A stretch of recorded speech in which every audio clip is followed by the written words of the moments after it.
We did it again. We banked another winning night on the UFC by sniping yet another great value underdog bet in a market that consistently, inaccurately prices these great value underdogs. We had a winner on the last event on Rizvan Kunaev, which in my opinion, Kunaev was one of the best value bets of the last year.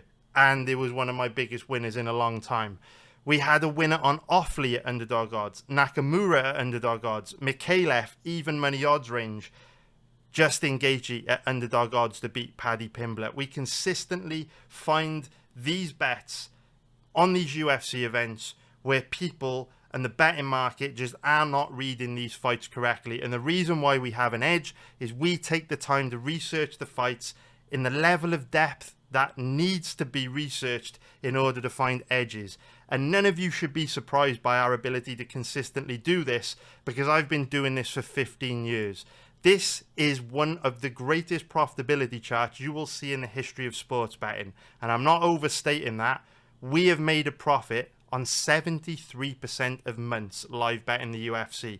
This level of consistency is virtually unheard of. So you should not be surprised to see us most weeks deliver profits and churn out great value winning bets on fights like Kunaev versus Almeida, where for some reason nobody seems to be doing the research necessary to see that this is a great stylistic matchup for Kunaev and he should be a big favourite. He should not be a slight underdog.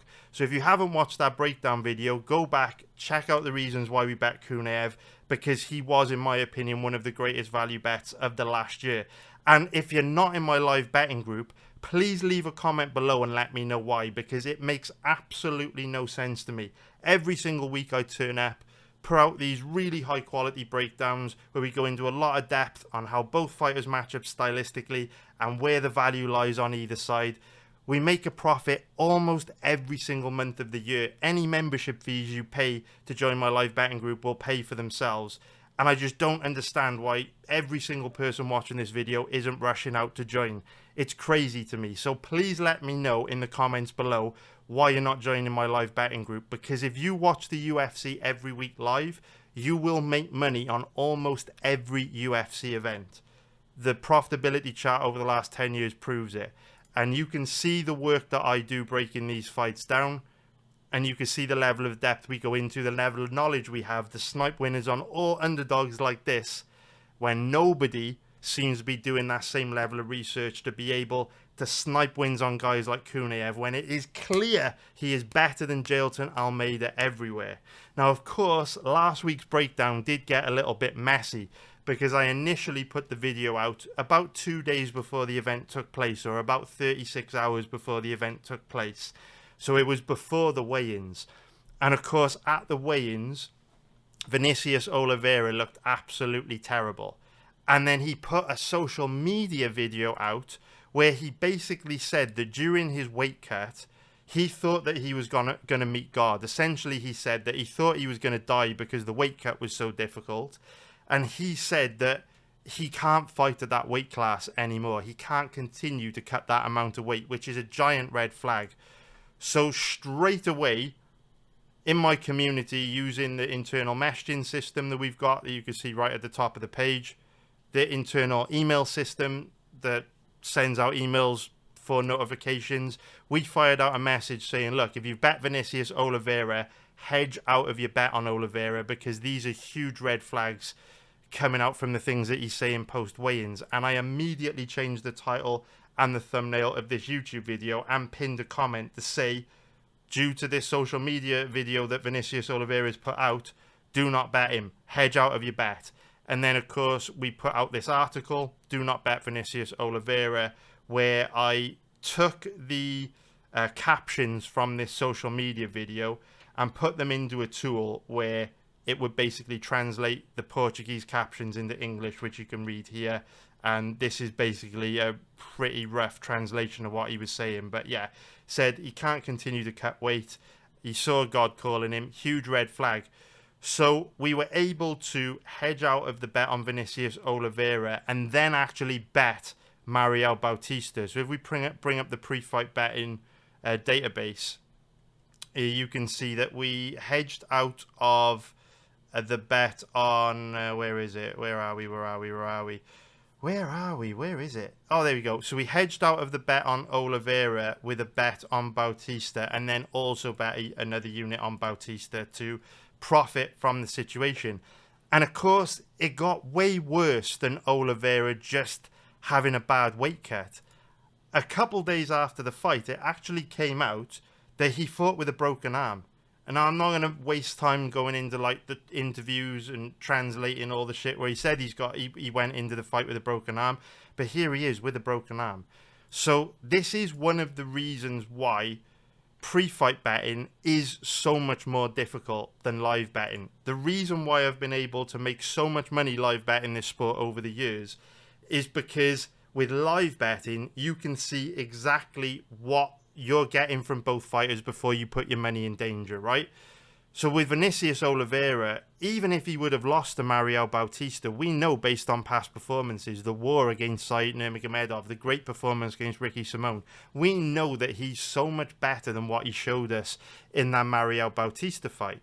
But if you only pre-fight bet the UFC, you're completely at the mercy of the universe, where you've got no idea what condition the fighter you're betting in is going into the matchup with, right? Anthony Hernandez, who's in the main event this weekend against Sean Strickland, has recently done an interview with MMA Junkie talking about how, you know, he suffered a significant injury in the camp for this fight back in like September, October.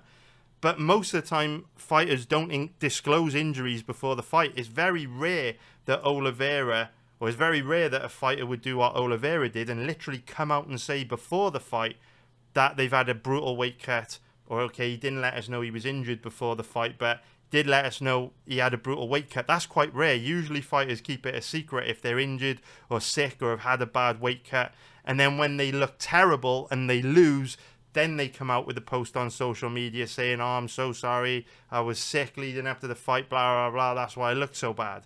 That's why pre-fight betting is an absolute minefield, and that's how we're able to make money almost every month of the year live betting the sport, because you completely eliminate that aspect of risk, which is substantial in pre-fight betting.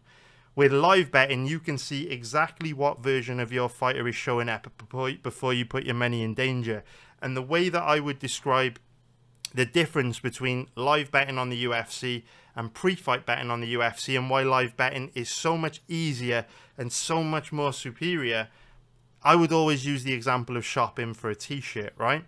How often have you seen a t-shirt online that looks amazing? It's a real vibrant color, you've got a good print, you order your size, and then when it arrives in the mail a few weeks later, the print is all shitty, and after a couple of washes, it fades and cracks, or the color doesn't quite look the same, or it doesn't fit right.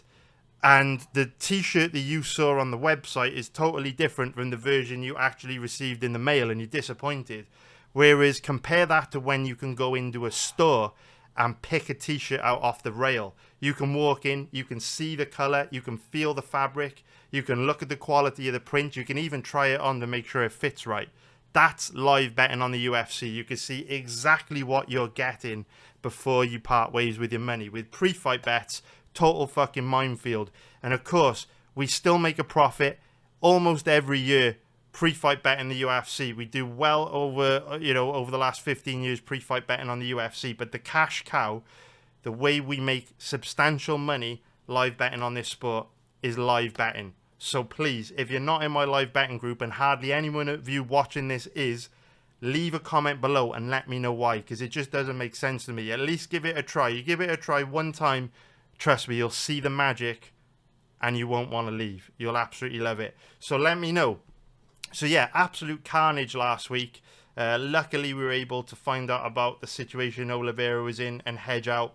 So it ended up being a nice solid winning night. So let's see how we did last week. We went 1, 2, 3, 4, 5, 6 and 3 on bets. So we had 3.69 units of profit on Kunaev. We had 1.59 on the Bruna Brazil fight spread. We had 1.3 on the Matsumoto fight spread. We had 2.58 more on a Kunaev fight spread, and then 0.96 on the Bautista hedge, and 0.71 on the Bautista bet straight. And then we lost 1, 2, 3 units.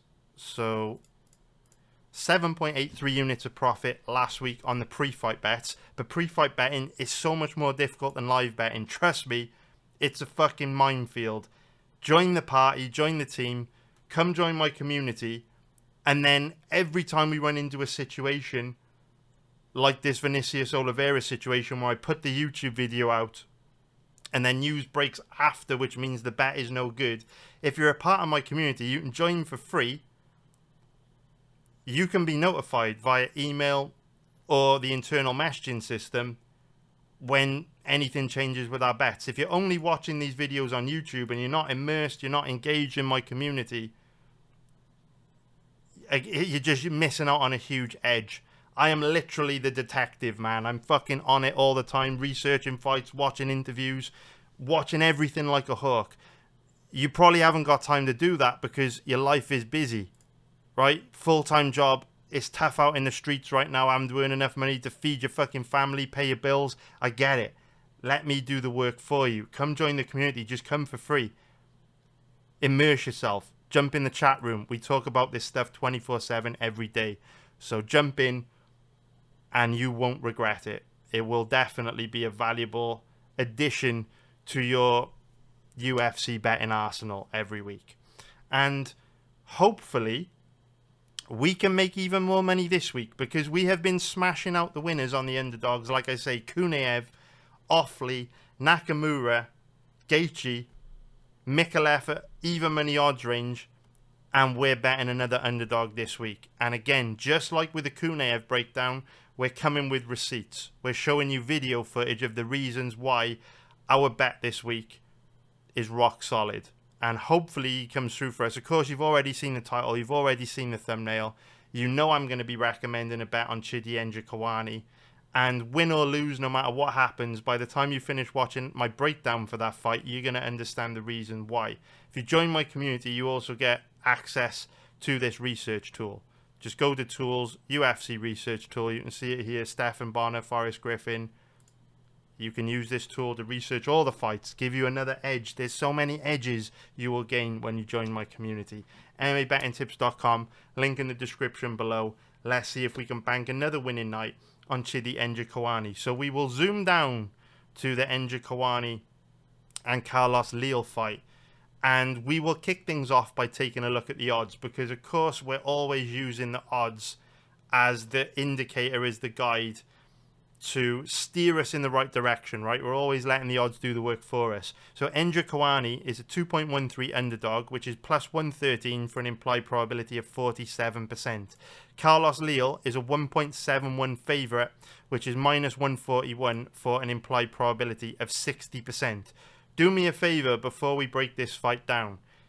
If you want me to drop another breakdown video for more fights on this card, hit the like button below, and as soon as this video gets 100 likes, I will drop the next breakdown video where we break down the main event between Anthony Hernandez and Sean Strickland. So 100 likes below, and we will get into Sean Strickland versus Anthony Hernandez, as well as a bunch more fights. I need 100 likes on the video, and we will pop that out. Okay, so let's get into it. We can take a look at the stats on this one. We can take a look at the fighter comparison tool. But you're really going to get to see why Njokuani is a good bet in this one when we look at the footage. And like I always say, the footage is the only place you'll find truth and honesty in this game. It guided us to our wins on Gaethje. It guided us to our wins on Kunaev. It guided us to our wins on Nakamura and Offley. It is hopefully going to guide us to a win on Njokuani too. So Carlos Leal is 6 years younger than Njokuani, which is obviously an advantage for Leal. We know the younger fighter wins around 66% of the time, 65, 66% of the time when there's a 6-year age gap in a fight. However, these two guys are at their stages in their careers where the age gap is it's meaningful in the sense that Njokuani at 37 years old, we know he's going to be declining a lot from fight to fight, and Carlos Leal at 31 years old, he should be improving. He's in his prime. One more thing I want to mention about Carlos Leal, though. Not sure if you'll be able to see it because YouTube doesn't kind of upload the video in the quality I upload in. It kind of compresses it a little. But in this fighter image, you can see acne all over the body of Carlos Leal. Now, this is not a statement of fact. This is just my opinion, and I'm only forming this opinion based on broad data that we have got related to the most likely explanations for things based on,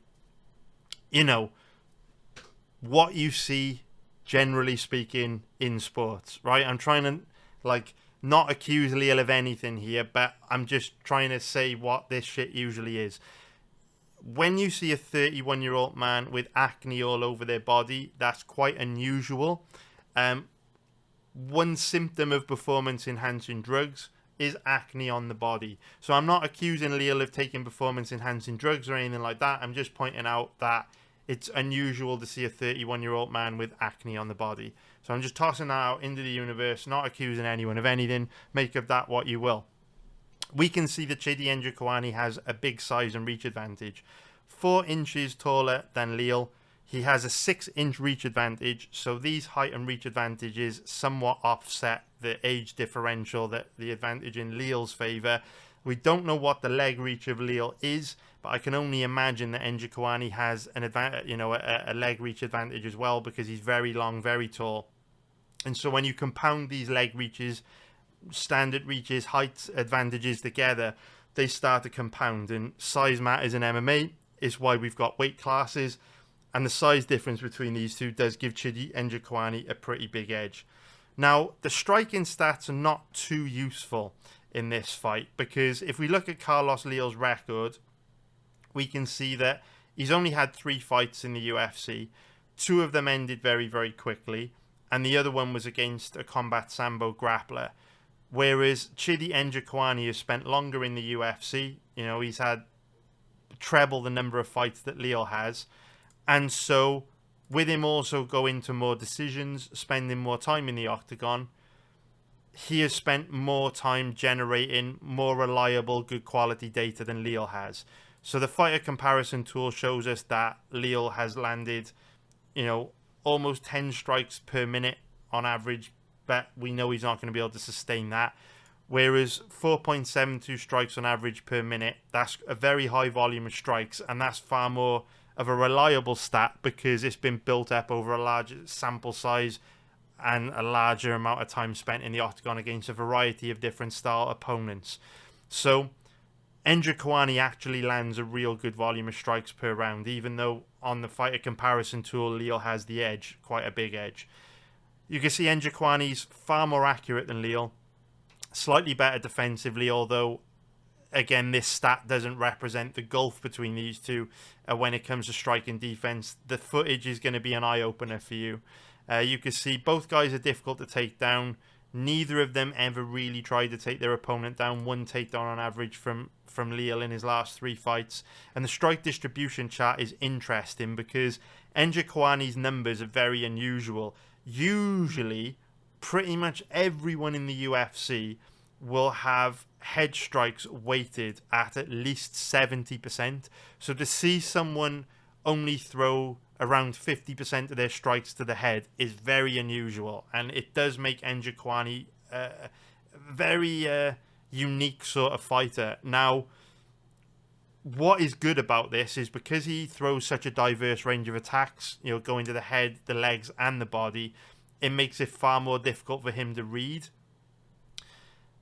And that makes it even easier for him to set up his devastating head strikes, which will knock you out. Because if he gets you thinking a lot about defending your legs and your body, obviously it opens you up to the head shots.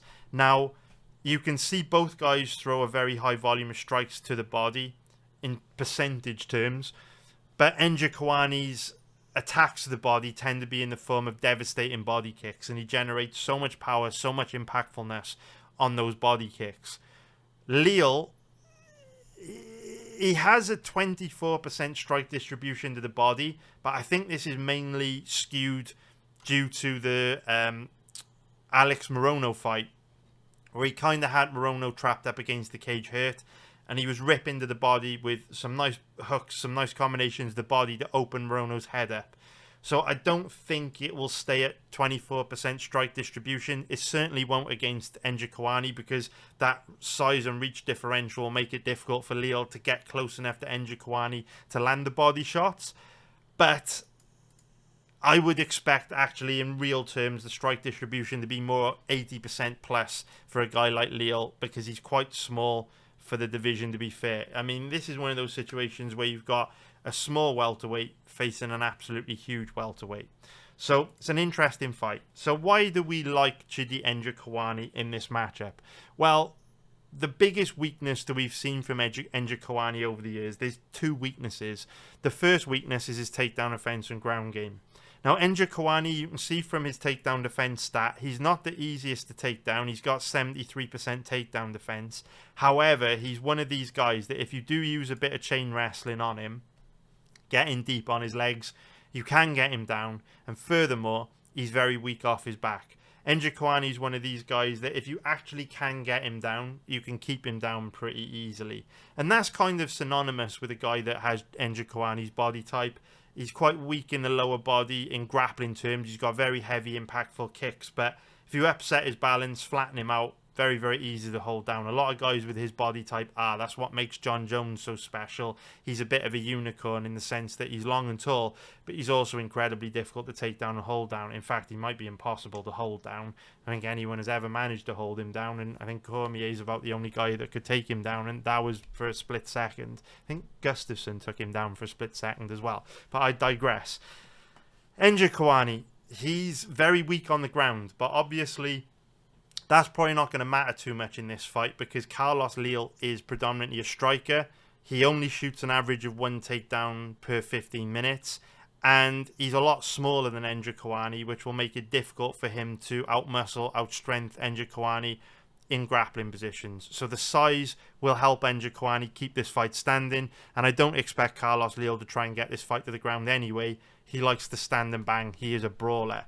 The other weakness that we've seen in Njokuani is that he can be a little bit passive at times. Now, this was a much bigger issue when he fought in Bellator. Since coming to the UFC, he is far more aggressive. We can see that he lands an average of, almost 5 strikes per minute, which is well above average for this division.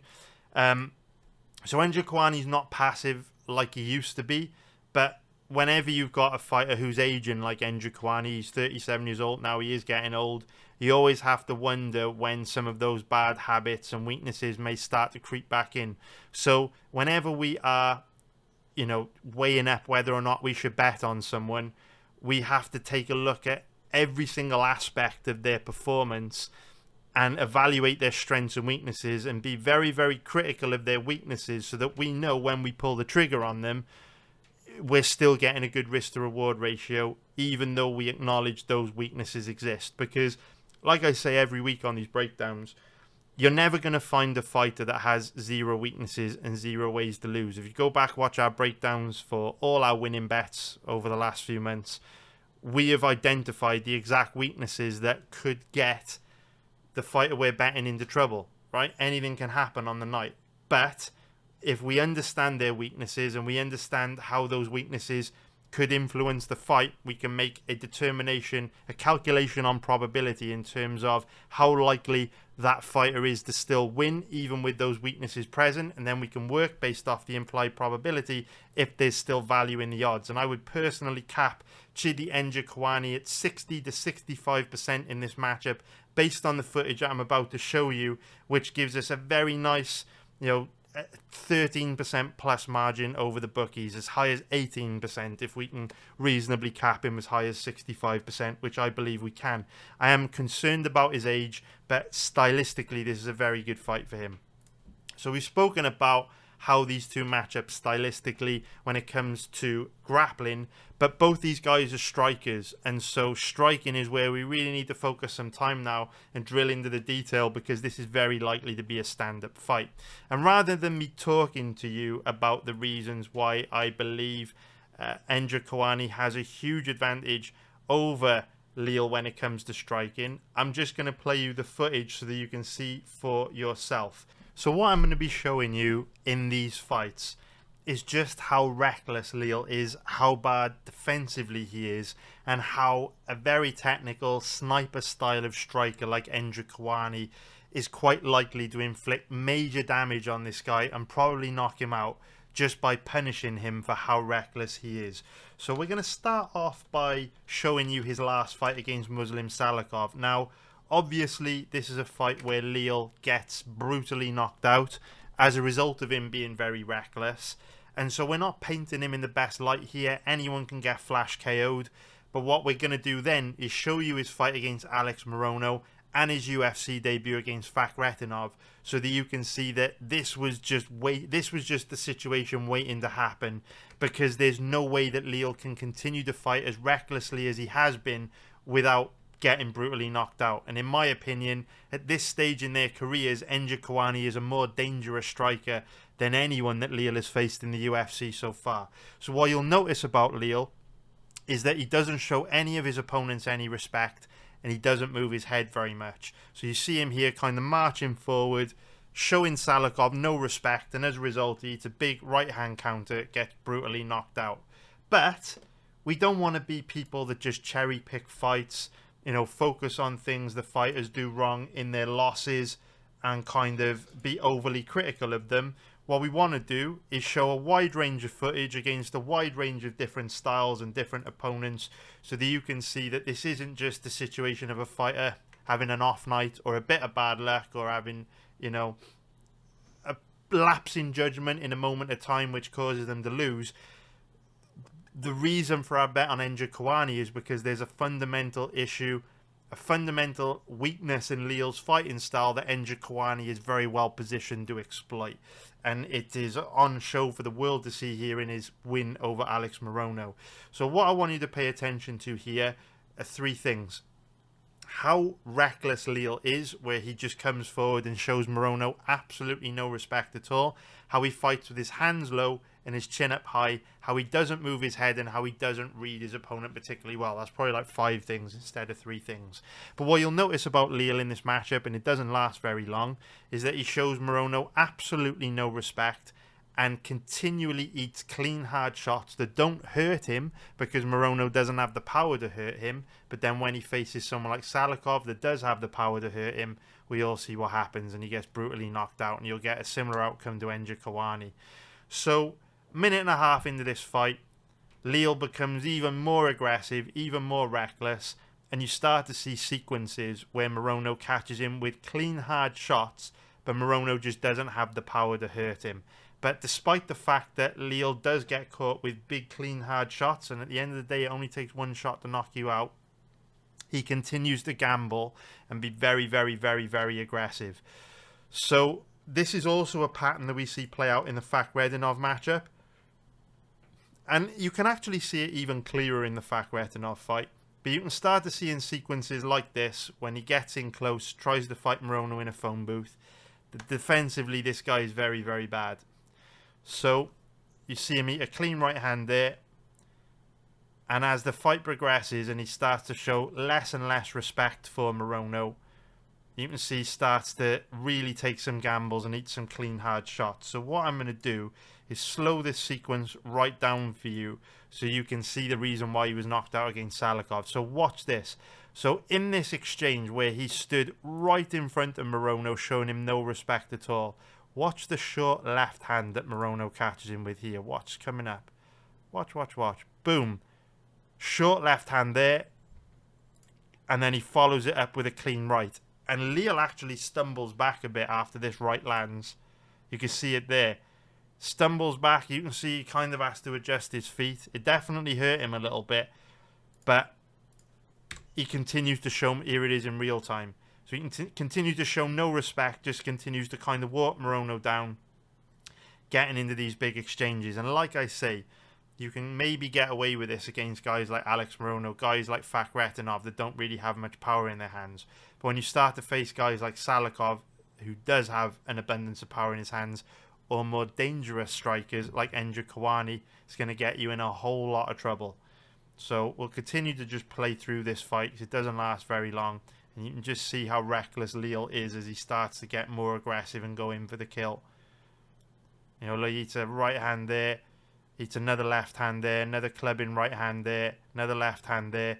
And he's just standing in front of Morono in a phone booth, showing Morono no respect, wailing on him. And how often have you seen fights where a guy like Leal has gone in for the kill, and then he's been caught with a big counter, rocked himself, and momentum completely swings against him? Like, look in this exchange if we slow it down. How many clean shots Morono lands? 1 behind the ear. 2 to the temple.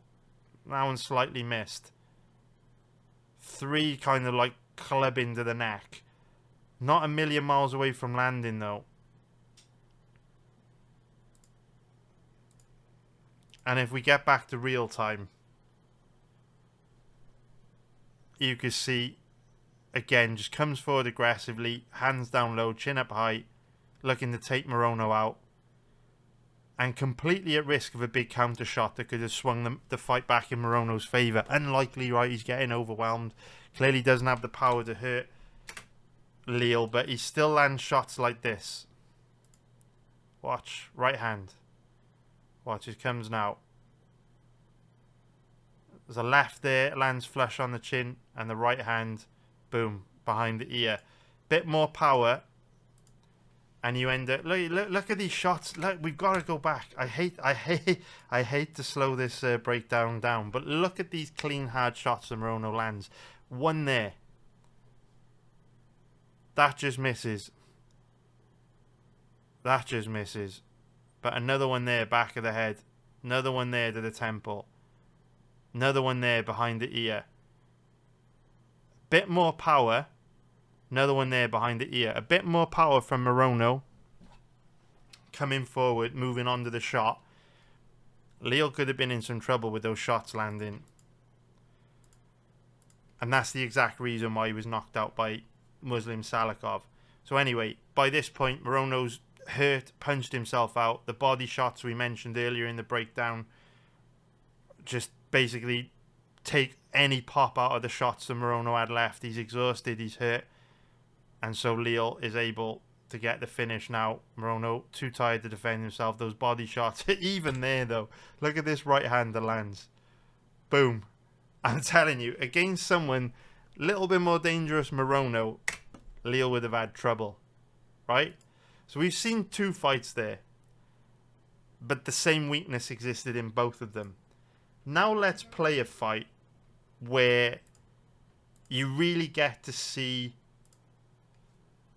that the Morono fight's not a great example, right? Because maybe around about the midway point of round 1, or maybe like 2 minutes into round 1, Leal was kind of feeling, you know what, Morono doesn't have the power to hurt me. I'm just going to walk him down and take him out. But Fakhretdinov is probably a little bit more dangerous than Morono. Not massively, just a little bit more dangerous. And so Leal is naturally going to show Fakhretdinov a little bit more respect. It's also Leal's debut. But what you see in this fight is exactly the same thing. Shocking striking defense and recklessness from Leal. And the real reason why I love Njokuani in this matchup, and we will talk more about it as we progress through this breakdown, the real reason why I love Njokuani is, in my opinion, Njokuani is a far better striker than Fakhretdinov and Morono. And when you look at the shot, and Salikov at this stage in their careers, and when you look at the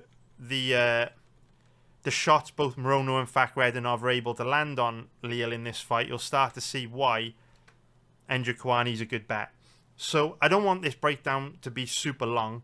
So I'm going to skip through the grappling sequences because we've already addressed how it's unlikely this fight will involve grappling. And we're very much going to focus on the stand-up, the striking. So what you can see here, clean left hand from Fakhretdinov lands there. Just look at how reckless Leal is in these exchanges. And this isn't 12, 13 minutes into the fight when Leal's tired and slowing down. This is literally just over 2 minutes into the fight. We're still in the first round. And look at how reckless Leal is in these exchanges. At the stage in the fight where Fakhretdinov likely still has the power to hurt him. So here we go. 2 minutes left to go in round 1. And we're just going to watch the striking sequences in the first half of this fight. So we can't even blame Leal for being tired. right? Manages to slip those 2 shots, but as the round progresses, you'll see that changes. And he becomes very hittable. He just doesn't read his opponents particularly well.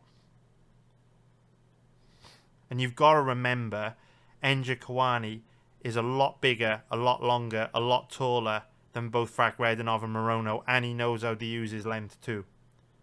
So if you see Fakhretdinov and Morono landing clean hard shots, imagine what Njokuani can do. So anyway, minute left to go in this round. See, it's a jab there.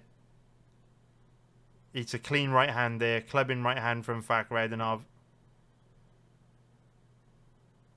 Jab there. And as the fight progresses, he gets more reckless, more aggressive. I don't know if it maybe is because he gets tired or impatient, but it's a left hook there, right hand, left hand. You can see he's eating clean, hard shots from Fakhretdinov. Now imagine what Njokuani can do to him when he's attacking the body as well with those devastating body kicks that he likes to throw.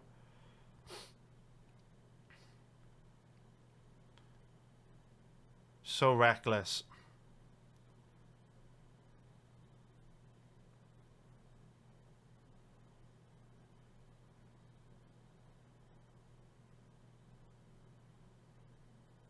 So what we'll do, we'll go into round 2. And you can see more exchanges. Like I say, I don't want to make this breakdown super long. I just want you to see that it's not just against Morono where he's crazy reckless. It's actually against a decent level of striker in Fakhretdinov too. Albeit a striker nowhere near the level of Njokuani. It's a left hand there. Another left hand there. Another left hand there. Third time.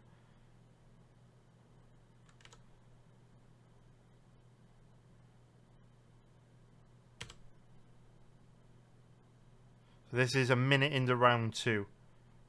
Crazy reckless in these exchanges. I think one of the reasons why Leal got away with the recklessness against both Morono and Fakhretdinov is because a lot of their shots missed and landed kind of like on the shoulders and the neck. I don't think he'll be as lucky against Njokuani, who's so much more accurate.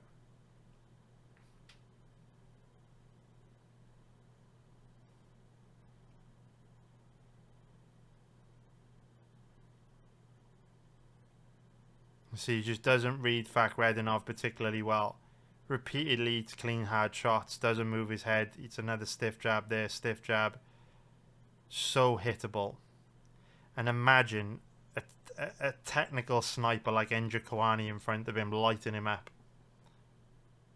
Absolutely lighting him up.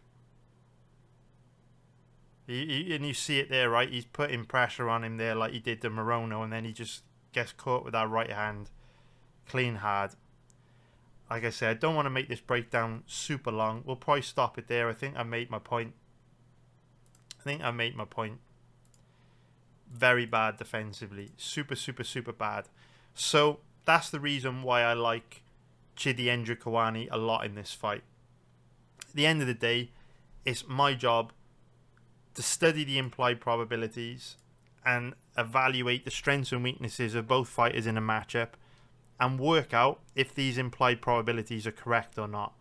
And this year we've been blessed by having many, many fights where the odds are completely inaccurate and the implied probabilities aren't based on reality. I think based on how these two guys match up stylistically, Njokuani has at least a 60% chance of winning this fight, which would give us a 13% margin of value over the bookies. It's not unreasonable, in my opinion, to get to that 65-70% implied probability purely based on skill alone, in which case you'd have obviously an 18 to 23% margin of value over the bookies, which is huge. I feel we had an even bigger margin on Kunaev last week. I felt he should have been a 1.25 minus 400 favourite personally, giving him an implied probability of 80%. But go back, watch that breakdown video to understand the reasons why. The only thing that makes me conservative with the probability that I give Njokuani of winning this is his age. He's 37 years old, which isn't ideal. Take the age out of it. So long as Njokuani hasn't declined significantly since some of his recent performances, I'd give him a 65 to 70% chance of winning this. We'll be conservative, stick at 60 based on his age. But whichever way you dress it up, minimum, he has a 60% chance of winning. You can't watch footage of both these guys and tell me that implied probability is accurate. If you do, you have no eyes or no brain, or no eyes or no brain. It's just crazy. It's another example of a fight which is just not accurately priced by the UFC betting market. And it's happened time and time again this year. Kunaev should have been a big favourite. I feel Offley should have been in the even money odds range. Nakamura should have been the favourite. Gaethje, in my opinion, should have been the favourite. I feel the odds were wildly inaccurate on Gaethje versus Paddy. So many fights, mispriced odds. Hopefully it continues, and if it does, we're going to have a massive 2026. So, yeah, hope you found that useful. If you did, hit the like button below, and we will come back with even more breakdowns. We'll come back, we'll break down the fight between Strickland and Hernandez. If this video gets 100 likes, only 100 likes, just hit the like button, 100 likes, we'll come back, drop part 2 of these breakdowns, and I hope you'll get a lot of value out of those breakdowns as well, and maybe we can dig up some more betting opportunities on those fights. Now let's break down the fight between Melquizael Costa and Dan Ige, and as ever we'll start off by taking a look at the odds. So we can see that Costa is a 1.45 favourite, which is minus 224 for an implied probability of 69%, and Ige is a 2.77 underdog, which is plus 177 for an implied probability of 36%. So both these guys share the same weakness in that they're both very bad on the ground, which is a bit of a surprise when it comes to Dan Ige, because he trained with Khabib for a long time, and even his profile pic on Tapology has got him in the jiu-jitsu gi. But for whatever reason, Ige's wrestling is pretty bad. He's fairly easy to take down, fairly easy to hold down. Costa is a lot more difficult to take down than Ige is, but Costa's equally weak off his back. And so if either of these guys go to the ground, they're both going to be in a fair bit of trouble. So in terms of how these two match up when it comes to grappling, they're both very, very bad. Now, it is more likely to be a stand-up fight. You'd expect this to be predominantly a striking-based matchup. And so acknowledging that both guys are absolutely terrible on the ground, we're going to break this one down and focus heavily on the striking. So you can see that Costa is 5 years younger than Ige. Now, Ige is getting pretty old for a featherweight. He's also had almost 30 pro fights, which is a lot. But, Ige's pretty consistent in how he looks. And I haven't seen any massive decline in him yet. He tends to perform the same in every fight. We can see that Costa has a decent height advantage. Ige is smaller, more muscular, more compact, whereas Costa, longer, taller. And we can also see that Costa is a southpaw, so he's got that tricky lefty edge. In terms of the stats, we can see Costa lands 22% more strikes per minute. He's a little bit more accurate. Ige is a tiny bit better defensively. And in terms of the wrestling, you can see Costa more likely to attempt a takedown, which is a bit of a surprise. Costa, marginally better takedown offense, marginally more aggressive on the ground. And in terms of the strike distribution chart, you can see that Costa attacks the body and the legs a lot, whereas Ige tends to headhunt and load up on big singular power punches. So, obviously the striking stats favour Costa, with the accuracy and the defense being virtually even, and then Costa landing about 20% more strikes per minute. Now, Ige does have the power advantage, but Costa's pretty good defensively. He uses his length well, and he is tough. Personally, this is one of those fights where I would have Costa as the favourite. Whether I would give him, a close to 70% chance of winning this is debatable. But I acknowledge that this is most likely going to be a stand-up fight, and I acknowledge that Costa, with his size, with his length, with him being a bit more technical, he should be favoured. But for me, Costa's odds are way too steep to bet.